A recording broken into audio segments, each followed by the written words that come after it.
La Grande-Bretagne des rois Georges. En un peu plus d'un siècle, un royaume jusque-là concentré sur ses affaires internes et qui sort tout juste d'une guerre civile sanglante va devenir une superpuissance mondiale. Ce formidable changement s'opérera grâce à des rois issus, comme leurs épouses, de la noblesse allemande. Venus du Hanovre, un territoire du Saint-Empire romain germanique, ils sont parachutés à la tête d'un peuple qui va tour à tour les aimer et les haïr. Eux se détestent viscéralement. Des dessins satiriques ont dépeint Georges Ier comme un navet. Ce qui était au départ une dispute d'ordre privé vire au scandale public. Quand votre père a exilé votre mère, il y a des chances pour que vous soyez assez perturbé dès l'enfance. Une page de l'histoire britannique marquée par des coups bas, des querelles, des trahisons. La Grande-Bretagne est continuellement en guerre au XVIIIe siècle. Ces rois accumulent les histoires choquantes. Sa mère le traitait de monstre. Il s'était entiché d'une actrice au point de la harceler. Georges IV était du genre à se dire « Oh, ce n'est pas permis ?» Comme c'est intéressant, je vais le faire. Bref, c'est le chaos et la tourmente chez les ancêtres des Windsor.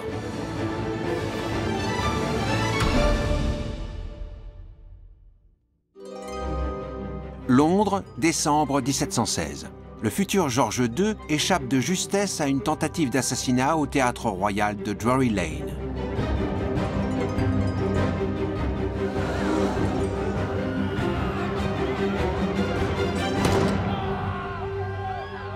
Bien qu'il ait frôlé la mort, il garde son sang-froid, ce qui lui vaut l'admiration générale. Un moment lumineux dans une vie assombrie par les dissensions familiales et la haine. Le conflit qui oppose très tôt George II à son père, responsable de l'exil de sa mère, empoisonnera toute sa vie, et même ses relations avec son propre fils, mettant en péril la succession hanovrienne. Mais pour mieux comprendre les vicissitudes du règne de George II, il faut remonter à son enfance.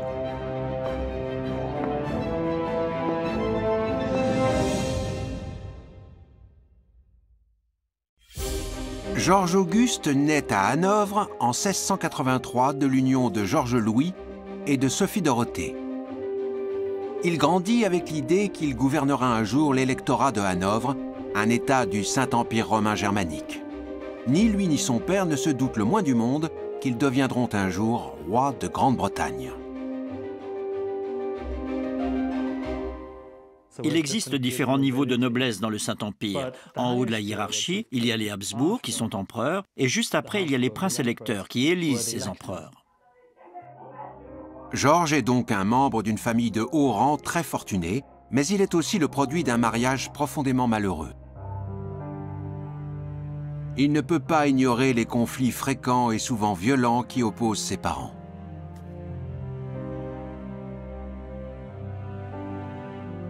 Son père est infidèle, mais quand sa mère menace de s'enfuir avec son propre amant, il la fait exiler dans un lointain château. Les relations extrêmement dysfonctionnelles qu'entretenaient ses parents ont fortement marqué son enfance.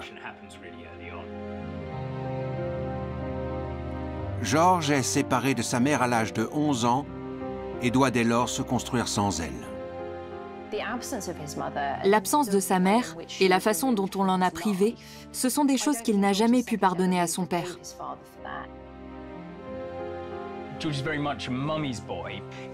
Georges est vraiment un fils à sa maman, dans le sens où il cultive le souvenir imaginaire de sa mère. Il se raccroche à cette figure maternelle idéalisée pour faire face à la réalité brutale de son père.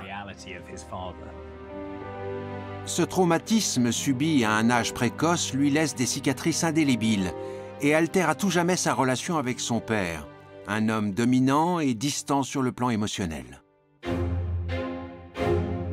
Ayant subi de plein fouet les conséquences du mariage catastrophique de ses parents, Georges est conscient de l'importance de trouver une femme qui lui convienne, non seulement avec laquelle il sera heureux, mais qui sache aussi se montrer à la hauteur du titre qu'elle sera amenée à endosser.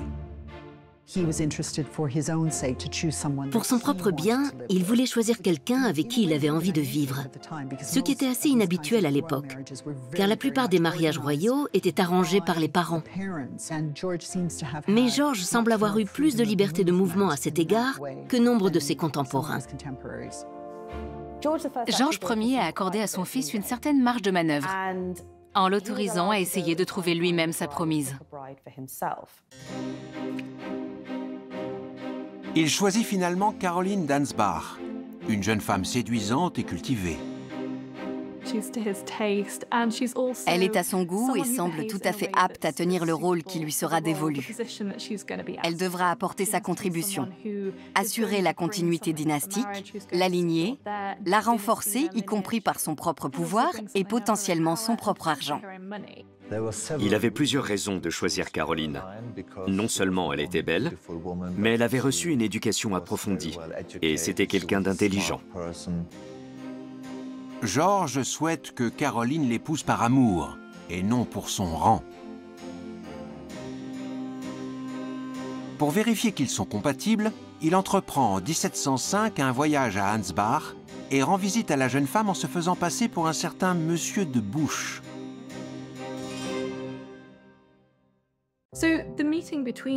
Cette rencontre lui donne l'occasion de passer du temps avec elle et de faire sa connaissance d'une manière moins formelle, bien que dans un cadre courtois. George est d'une certaine façon en représentation. Il se montre charmeur, il flirte ostensiblement avec elle, en lui témoignant clairement son intérêt. Elle a 8 mois de plus que lui, il n'est pas aussi passionné qu'elle par la philosophie, mais le courant passe bien entre eux. Épris l'un de l'autre, ils se marient quelques mois plus tard à Hanovre. L'idée que George II soit tombé amoureux de sa femme en la rencontrant est plutôt sympathique. Leur union a été considérée comme un mariage royal très réussi, surtout si on le compare à celui de George Ier. Une fois marié, George, qui vit alors encore à Hanovre, se consacre à une autre passion, la guerre. Il est pressé d'assouvir son désir de gloire militaire. En tant que futur prince électeur de Hanovre, il tient à faire ses preuves sur le champ de bataille. Il faut garder à l'esprit qu'au XVIIIe siècle, le service militaire occupe une place importante dans la culture de cour.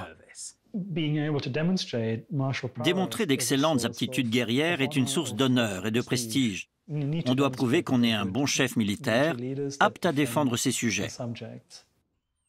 Mais son père ne voit pas les choses du même œil. George II a toujours eu l'intention d'être un roi soldat.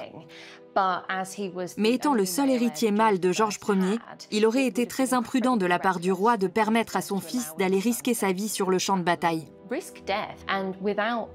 La succession hanovrienne était en jeu. Il refuse donc de le laisser partir à la guerre, du moins tant qu'il n'aura pas engendré à son tour un fils pour assurer la lignée. Heureusement pour lui, George n'a pas à attendre longtemps.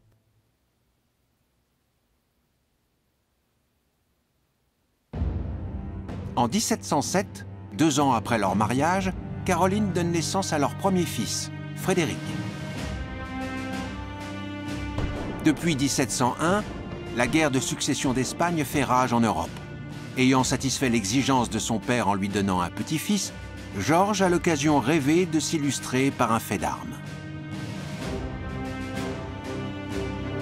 Le 11 juillet 1708, il mène la cavalerie alliée à la bataille d'Audenarde, l'une des plus importantes de la guerre de succession d'Espagne. Il frôle la mort dans des combats acharnés. Il survit miraculeusement à cette bataille brutale et sanglante.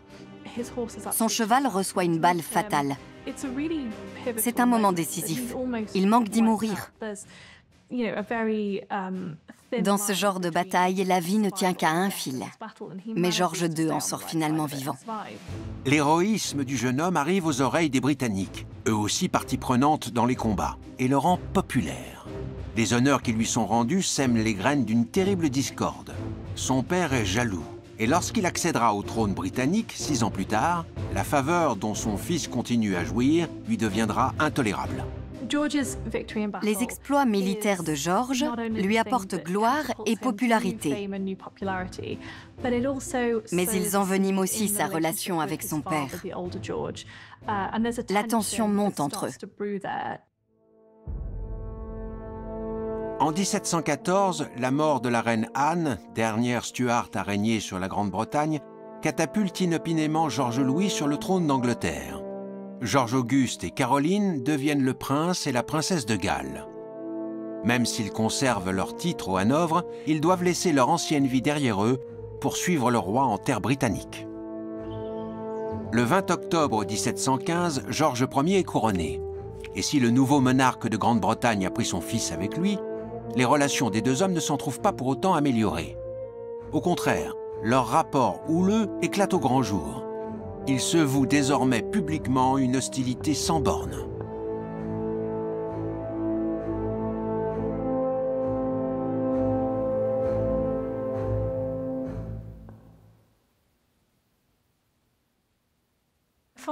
Depuis le début, le prince et la princesse de Galles ont tenu à se présenter comme étant britanniques, à l'inverse de George Ier qui était perçu comme on ne peut plus allemand. Contrairement à son père, timide et socialement maladroit, le prince, de même que la princesse, goûte le plaisir d'être sous les feux de la rampe. Il devient rapidement la coqueluche de Londres, ce qui a le don d'irriter le roi au plus haut point. Ils dînent en public, ils donnent des bals, ils ont la belle vie. Et George fait un excellent effet au peuple britannique. Un étrange incident lors d'une sortie au théâtre royal de Drury Lane achève de rendre le prince sympathique aux yeux du peuple britannique. Pendant le spectacle, un fou furieux fait irruption dans le théâtre. Il a sur lui plusieurs pistolets chargés. Avec l'un d'eux, il tire en direction de la loge de George. La balle passe juste au-dessus de son épaule. Imperturbable, George reste assis dignement tandis que l'on arrête le forcené.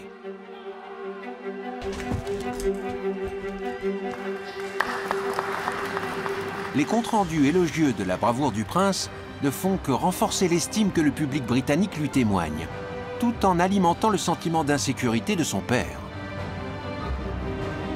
De plus en plus jaloux et frustré, le roi tient à rappeler à son fils que c'est lui, son père, qui porte le sceptre.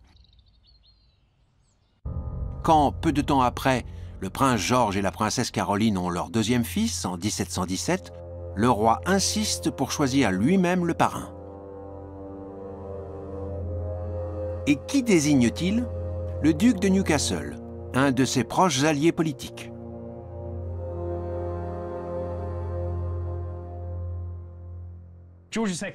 George Auguste est furieux parce qu'il déteste le duc de Newcastle. Les deux hommes ont une terrible dispute, et à partir de là, tout part en vrille. Après la cérémonie, une vive querelle éclate entre le duc et le prince. George insulte le duc de Newcastle, qui comprend son discours de travers et croit que le prince de Galles le provoque en duel. George prétend que c'est son fort accent allemand qui est à l'origine de la méprise, mais son père refuse d'accepter sa version de l'histoire. Foudrage, il écrit une lettre par laquelle il bannit le prince du palais St. James.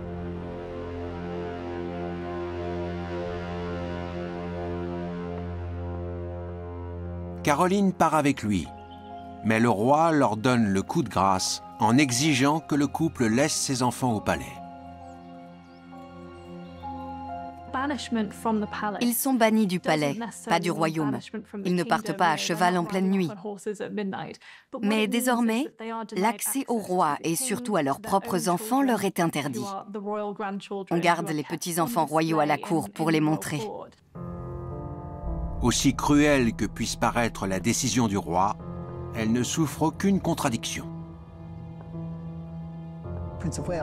Le prince de Galles est convaincu qu'il devrait avoir son mot à dire s'agissant de ses propres enfants. Mais on lui fait savoir qu'en vertu de la loi britannique, le roi a un pouvoir de décision absolu concernant ses petits-enfants.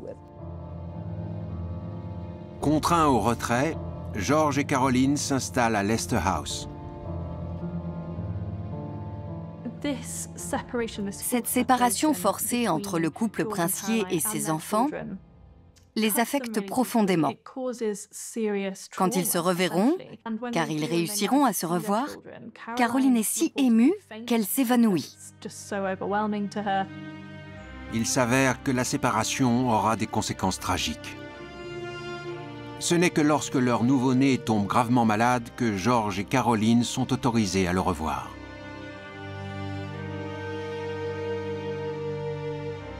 Mais il est trop tard. Il meurt à l'âge de 3 mois. Ses parents sont accablés de chagrin et de colère, et la haine qu'éprouve le prince George à l'égard de son père est plus vibrante que jamais.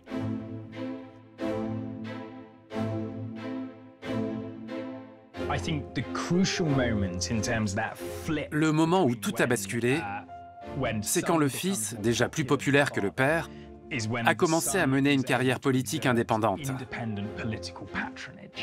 Autrement dit, quand le futur George II quitte la cour du palais St. James et s'installe à Leicester House, on a alors une séparation physique entre le père et le fils, lequel bénéficie maintenant d'un espace à lui où l'opposition peut se réunir pour débattre librement. Le fait que le fils ne soit plus sous le toit de son père est loin d'être un détail. Mais la querelle encore intensifiée entre le roi et son fils commence à fatiguer le Parlement. Robert Walpole, le Premier ministre, encourage George Ier à se réconcilier avec son héritier pour le bien de la nation. De mauvaise grâce, les deux Georges se présentent des excuses. Mais voilà qu'en 1726, Sophie Dorothée s'éteint dans son lointain exil. Cela faisait 32 ans que George n'avait pas vu sa mère. Il en voudra à son père jusqu'à son dernier souffle. 6 mois après sa femme, George Ier meurt à son tour.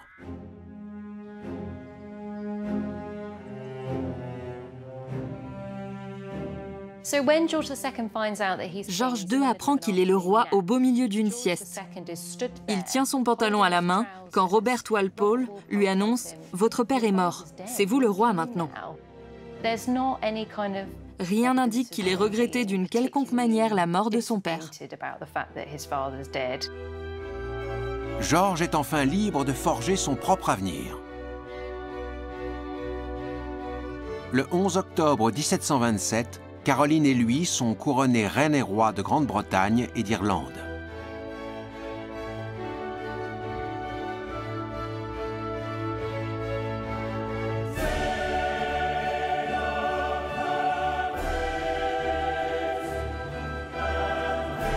En cette heure de gloire, l'abbaye de Westminster vibre au son de Zadok the Priest de Handel.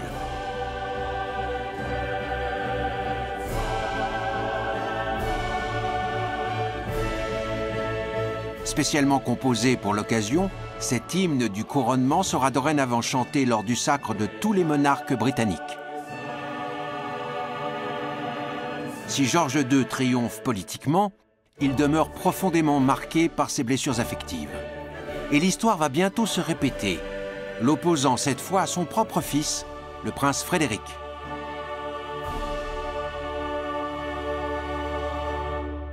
Quand George Auguste avait suivi son père en Grande-Bretagne, Caroline et lui avaient dû laisser leur premier-né au palais de Herrenhausen.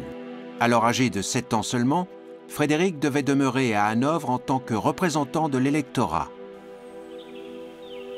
Il allait attendre 14 ans pour revoir ses parents.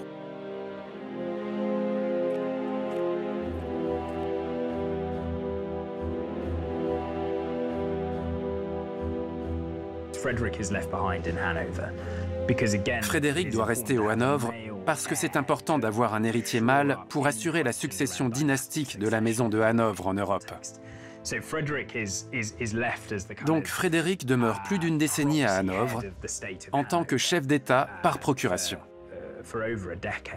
George avait pleinement conscience du fait qu'il était à la fois l'électeur de Hanovre et le roi de Grande-Bretagne. Il devait arriver à s'acquitter de ces deux fonctions équitablement. Le peuple britannique était contrarié quand il partait pour le Hanovre, de même que les gens du Hanovre n'étaient pas très contents qu'il retourne en Grande-Bretagne.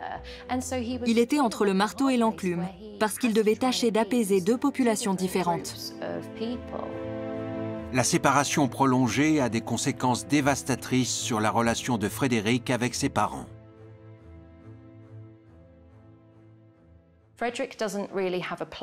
Frédéric n'a pas vraiment sa place dans la famille, sentimentalement parlant. Quand il est fait prince de Galles, cela vient brouiller l'image familiale qui s'était construite au fil des années. Il s'était éloigné émotionnellement parlant. Il ne voyait pas ses parents. Il s'était senti abandonné. Et ce sentiment rejaillit sur leur relation quand il arrive en Grande-Bretagne. Dévoré par la rancœur à l'égard de ses parents absents, il a accumulé plus de 100 000 livres de dettes dans les maisons de jeux et autres clubs de Hanovre.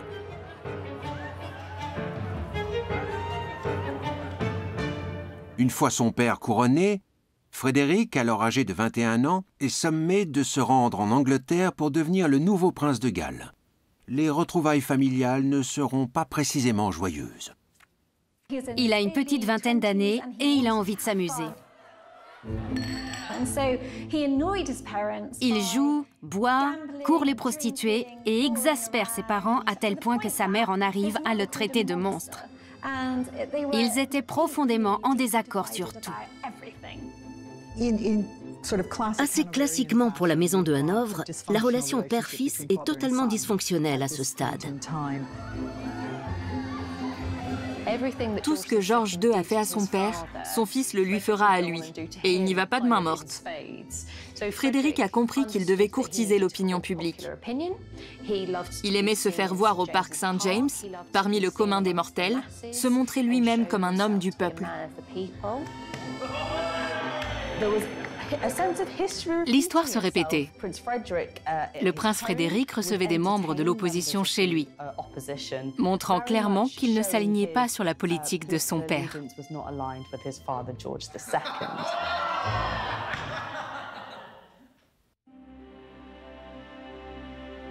Tandis que Frédéric prend un malin plaisir à contrarier ses parents tout en s'attirant les faveurs de l'opinion publique britannique, son père passe de plus en plus de temps au Hanovre.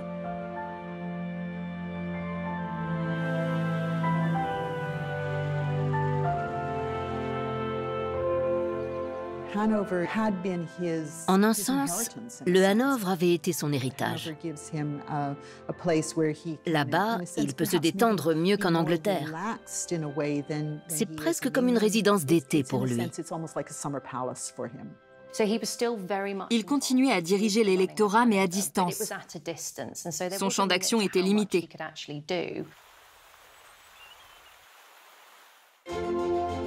Et le Hanovre a aussi d'autres attraits. Si Caroline restera une proche confidente politique tout au long de son règne, cela n'empêche pas Georges de prendre toute une série de maîtresses. Lors d'une visite à Hanovre en 1735, il s'attache à Amélie von Walmoden, qui devient sa favorite et le demeurera jusqu'à la fin. Il a un regain d'affection pour Hanovre, encore augmenté par son histoire d'amour avec Amélie. Le rôle principal d'une maîtresse est de contribuer au bien-être du roi. Et on peut probablement interpréter ce bien-être de 1000 façons.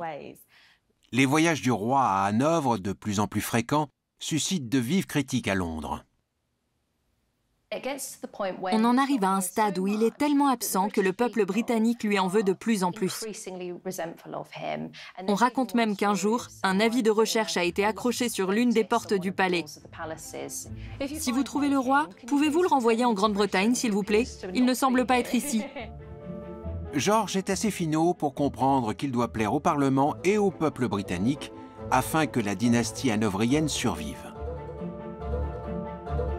En 1728, il fait promulguer le Regency Act. Cet acte de régence désigne la personne qui, à l'avenir, sera chargée d'exercer le pouvoir à sa place lorsqu'il est à l'étranger. Et cette personne n'est pas son fils, mais son épouse, la reine Caroline. Il est très probable que George II en soit arrivé là, en grande partie du fait de l'opposition politique de son fils. Cette loi l'empêchait de procéder à de trop grands changements dans le fonctionnement politique du Parlement pendant que son père était au Hanovre. Parce que ses visites étaient assez longues. Ce n'était pas juste 1 ou 2 semaines, mais plusieurs mois. Frédéric est furieux d'être ainsi écarté du pouvoir et se donne encore plus de mal pour contrarier son père. Un été, George rentre plus tard que prévu en Angleterre. La mer est agitée et il est impossible de voyager. Frédéric fait courir des rumeurs à la cour, laissant entendre que le navire royal a fait naufrage et que le roi s'est noyé. Non seulement ça bouleverse les plans de George, ce qu'il a mis en place pour stabiliser son pouvoir, mais ça a aussi pour effet de renforcer la réputation de Frédéric et sa popularité. Les gens commencent à se détourner de George II. Exaspéré par les manigances de son fils, George II décide de le marier, pensant ainsi le mettre au pas.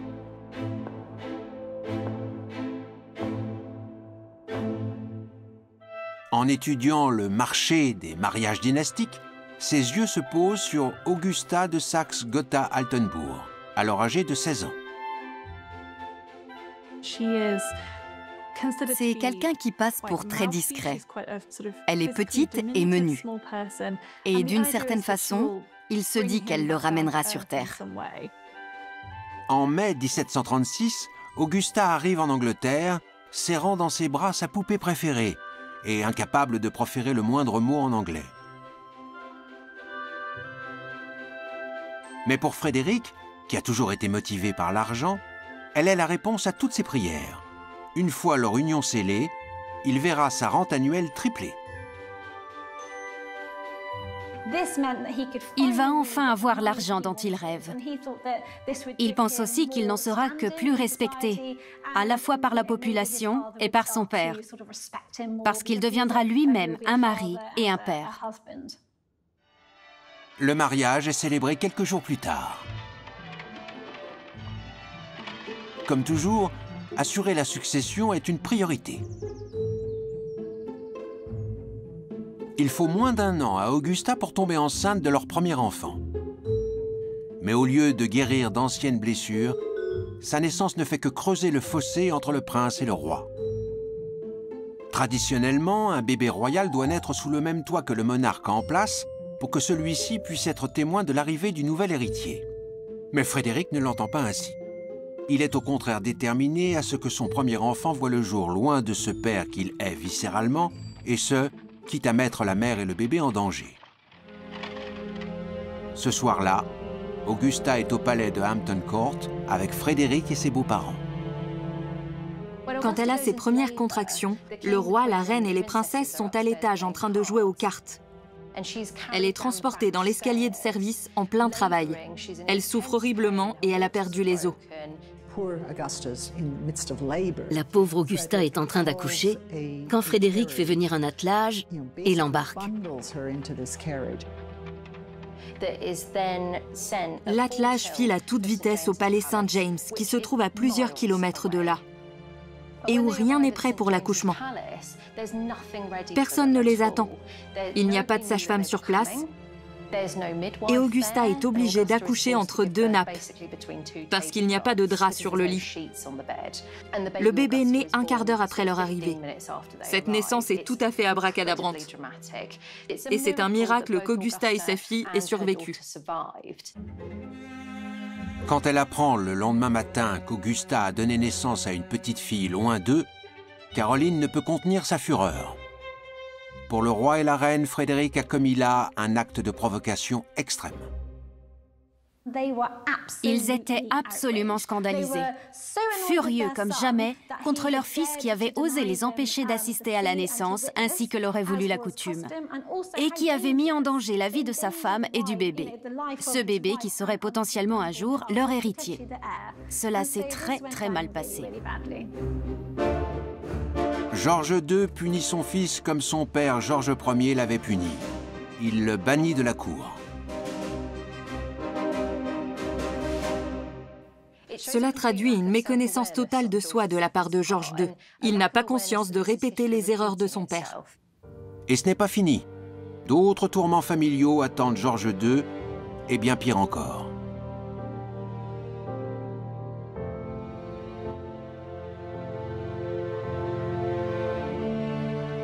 En novembre 1737, Caroline tombe malade. Elle est prise de mystérieux maux de ventre.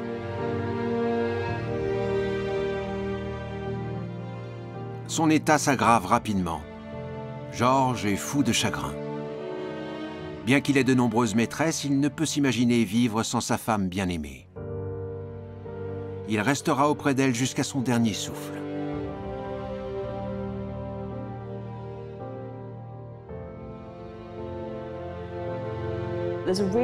Il y a un très beau moment entre eux. George II ne faisait pas souvent preuve de tendresse. Mais quand Caroline, sur son lit de mort, l'encourage à se remarier, il lui répond « Non, non, non, je me satisferai de mes maîtresses ». C'est une réponse qui a toute son importance, car elle montre clairement qu'il distingue l'amour de la luxure. L'amour, il le réservait à Caroline. Et la luxure, il s'y a donné avec ses maîtresses. Après la mort de Caroline, George et Frédéric doivent se débrouiller seuls pour s'entendre du mieux qu'ils peuvent. Malgré la haine qu'ils se vouent, il leur est impossible de rompre le lien, car Frédéric a un rôle capital à jouer au sein de la famille. Assurer la succession dynastique de la maison de Hanovre.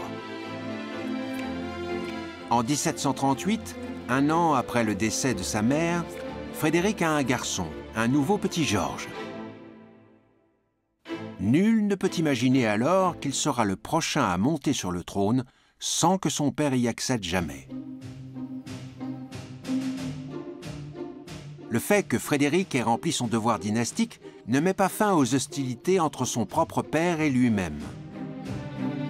Bien au contraire, il commet un acte de provocation ultime en livrant une guerre ouverte au roi depuis Leicester House avec la cour rivale dont il s'est entouré. Dans les années 1730, le centre de gravité se déplace au sein des forces armées du royaume. George II a toujours mis l'accent sur ce qui le passionnait, à savoir les conflits armés terrestres sur le mode européen.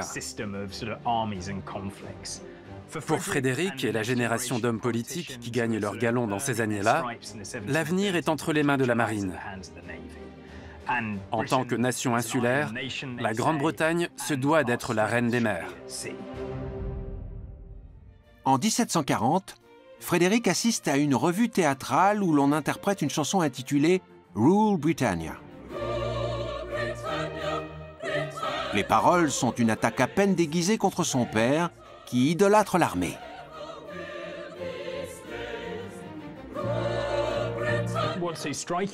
Cette première interprétation de Rule Britannia transmet l'idée que la Grande-Bretagne aspire à régner sur les flots. Dans cette version initiale, on entend « Rule the waves », donc on exhorte la Grande-Bretagne à régner sur les vagues. Alors qu'aujourd'hui, on chante « Britannia rules the waves », donc on affirme que c'est le cas. Mais Frédéric se trompe sur un point. La plus grande menace pour la Grande-Bretagne et la dynastie hanovrienne ne vient pas de l'extérieur, et donc de la mer, mais de l'intérieur. Pour la deuxième fois sous les rois Georges, les Jacobites sont les plus dangereux adversaires de la couronne. Fidèle soutien des descendants du roi Jacques II, ils voient les rois venus de Hanovre comme des usurpateurs au trône britannique. En tant que catholiques, ils soutiennent largement la lignée des Stuarts, car Jacques II était bien sûr lui-même catholique. Mais une autre menace plane, invisible. Elle vient du cœur même du pouvoir, de Londres, du Parlement, de la cour royale. C'est une menace qui est toujours présente, tapie dans l'ombre. En 1745, la menace jacobite se concrétise sous la forme d'une révolte armée.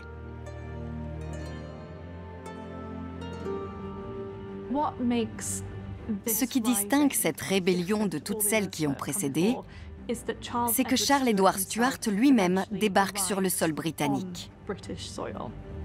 Le petit-fils de Jacques II, mieux connu sous le nom de Bonnie Prince Charlie, le beau prince Charlie, est le porte-drapeau du mouvement jacobite. Bonnie Prince Charlie est envoyé pour soutenir la cause jacobite. À chaque guerre en Europe, les jacobites sont une vraie épine dans le pied du gouvernement britannique. Les grandes puissances essayaient d'en tirer parti. Elles soutenaient les jacobites pour qu'ils affaiblissent la Grande-Bretagne et la détournent du continent. En juillet 1745, comprenant que les Jacobites bénéficient d'un soutien accru au sein même de la Grande-Bretagne, le prétendant au trône embarque pour l'Écosse depuis la France. Il lève une armée et marche sur Londres.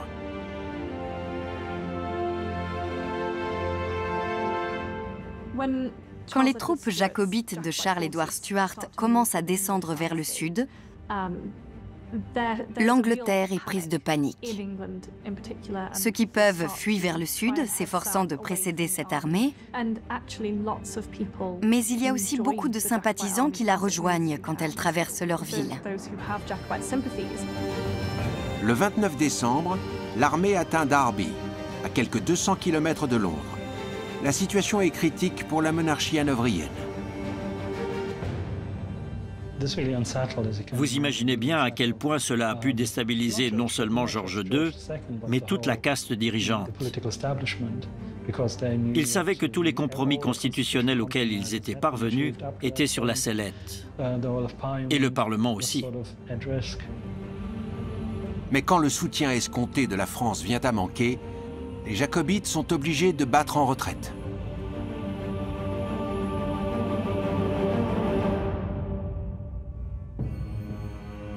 En 1746, à la bataille de Culloden, les troupes menées par le duc de Cumberland, le fils cadet de George II, attaquent l'armée jacobite par surprise et lui infligent une défaite cinglante.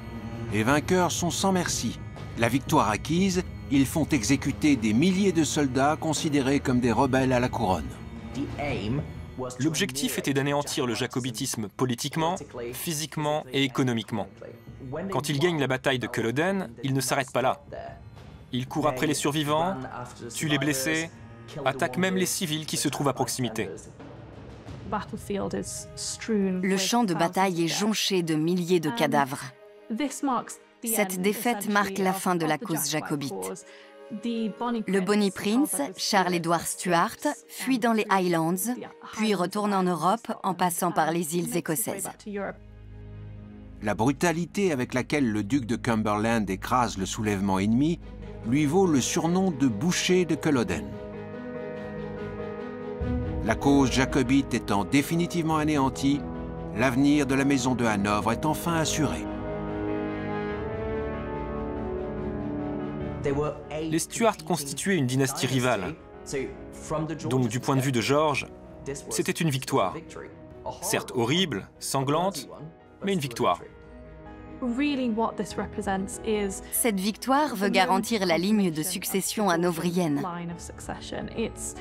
C'est un triomphe pour George II. Sa place sur le trône est assurée avec celle de sa lignée. La menace jacobite est définitivement écartée. Mais alors que George semble pouvoir désormais régner tranquillement sur le pays, une fois de plus, un drame familial menace de tout faire échouer. 5 ans plus tard, Frédéric, alors âgé de 44 ans, meurt subitement.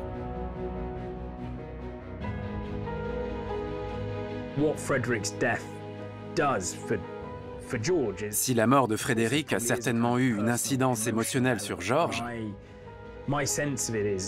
elle représente surtout un changement de situation inattendu. Une chance, à vrai dire. Après des années de querelles incessantes, le roi vieillissant tend la main à sa belle-fille, désormais veuve. Augusta est dévastée. Quant à son père, avec qui Frédéric avait une relation épouvantable, s'il se montre stoïque en public, quand il va voir Augusta en privé, il pleure pendant des heures. C'est assez triste car père et fils ne s'étaient jamais vraiment réconciliés. Avec la mort inattendue de l'héritier du trône, George approchant lui-même les 70 ans, tous les yeux se tournent vers le premier-né de Frédéric, George, le petit-fils du roi. Il est maintenant l'héritier direct de la couronne, mais âgé de seulement 12 ans, il est trop jeune pour accéder au trône si quelque chose devait arriver à son grand-père.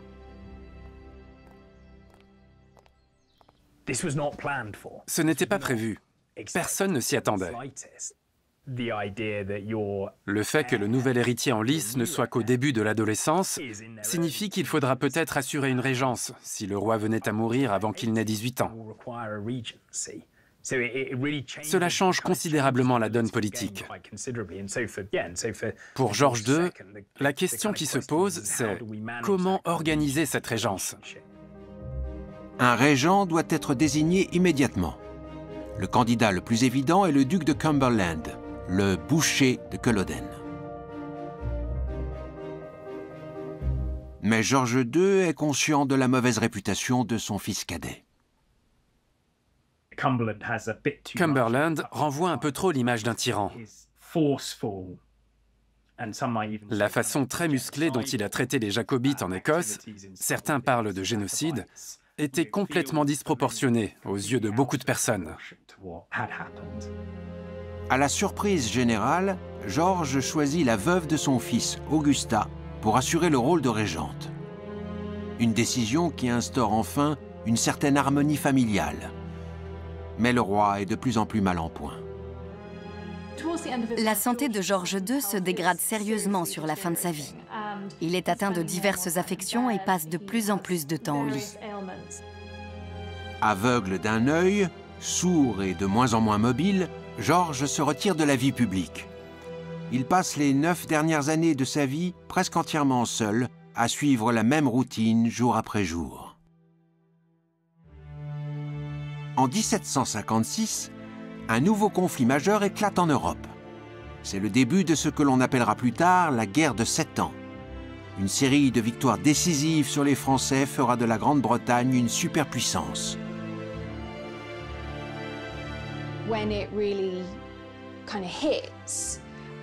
Ces victoires vont de pair avec l'élargissement de l'Empire britannique. Le Royaume-Uni essaie de prendre le contrôle ou de garder le contrôle de territoires qu'il considérait déjà comme lui appartenant. George II s'éteint avant la victoire finale. Aussi, ses gains territoriaux feront-ils la gloire de son petit-fils.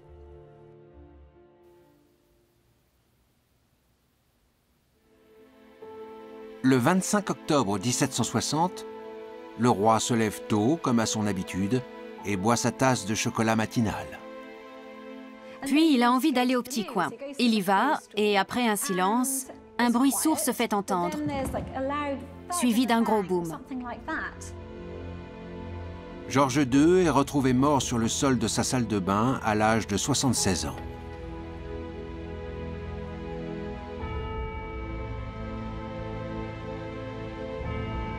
Son petit-fils a maintenant 22 ans. Il est donc apte à monter sur le trône. Malgré cette fin peu glorieuse, l'ancien chef de guerre laisse un important legs derrière lui. L'avenir de la maison de Hanovre est enfin assuré.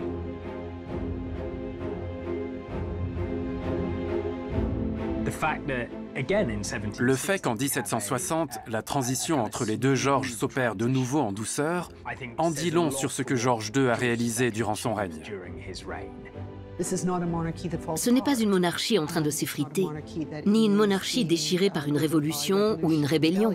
Au contraire, elle est caractérisée par la continuité et la sécurité. Il a fait avancer ce pays et l'a fait entrer dans une nouvelle ère. La Grande-Bretagne est à l'aube de quelque chose de très intéressant. À la mort de George II, la Grande-Bretagne jouit d'une position dominante et d'une richesse inégalée. Le couronnement de George III coïncide donc avec le début d'un nouveau chapitre de l'histoire de l'Empire britannique. Et les défis auxquels devra faire face le jeune monarque seront bien différents de ceux que son grand-père avait dû relever.